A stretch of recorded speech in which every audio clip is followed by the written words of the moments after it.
Alright, YouTubers, let's look at the part 2 of setting up a pre-installed application. Let me go down to my root folder, which I have here for my applications. Now let's look at Ekator here I have. Now the first one we looked at was what? InLabs. Now I'm going to explain some few of them for you to understand something. If I pick Ekator, if I go to applications, that is after I've created my database in PHP my admin. Then I need to come to config folder, and then on my config folder I need to look for database. Now InLabs is a little bit different from Ekator. InLabs, you have folders here for production and you have folder for development, which you have to set the two folders, the two files together. But here you only have a database file in your config folder, so you need to open the database file and then you set up the settings that you have for it, and then you save it back, and then you load your software, and then it will work automatically. You don't need to do anything. So go to phpMyAdmin, create a database, import the database that comes with the pre-installed application, then navigate to the application folder, come down to applications, then you look for config, and inside that config folder you have a file there called database.php, and that is the database.php file open here. So make the changes to your server details, and then save the file, and then you are good to go. Now let's look at the next file to which I have here, which is going to be InLabs Facebook I have here. Now InLabs Facebook, this application is developed on a different framework, quite apart from the InLabs and then the Ekator that you have been seeing. InLabs and Ekator is developed based on CodeIgniter framework.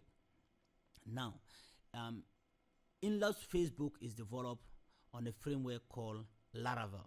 Their settings are totally different from each other. So if it is CodeIgniter, you go to applications, then locate config folder, and then look for database. That is where you can do your changes. Now if it is Laravel framework, you look for this file which we call .env. Now open this file, then make the changes. Now when you come to database, we have the database I'm using. Username, we have a username. Then password, we have the password. So if I go to my settings, I have my database here, which is called what? InLabs. So let's look for iColumn. I have it here as InLabs Facebook, which is the database you are seeing here. And then if it is the username and password, I'll go to localhost, and then users, and then we have the username here, which is Avinash, and my password, yes, which shows that password is on. So the username here is Avinash, and the password here is Pandic 006. That shows that the password is on. So that is how to set up these applications. There are other frameworks too as well, but you only need to try to locate the database file, and then you do your settings.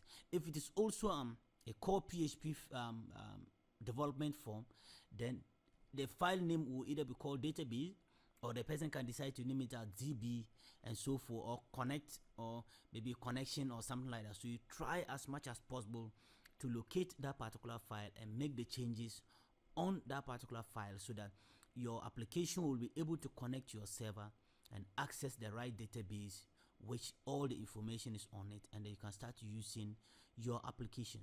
So I recommend that you always at least open your eyes a little bit and dig down, try to find certain things around your software, and then at the end of the day you will be able to set up your application without any difficulties. But please, if you have any difficulties, don't hesitate to leave Da-viruz a message, because Da-viruz is always out there to help you to learn something new for your own purpose. But remember, these are only for training purpose, but not for commercial use. For commercial use, I recommend you to purchase the applications from the rightful developers, and you get a license which you can get updates from them, so forth and so on, and then to keep on running the application without a problem. So thumb up to all the application developers for their time and the days and the years they spent in developing the software. That may the good Lord bless them and continue to grant them the good health for them to develop softwares for end users to be able to use. So if you like my channel, please subscribe to my channel, share my videos, and recommend my channel for others to also watch. So stay tuned with the Da-viruz system for more tutorials to come on your way.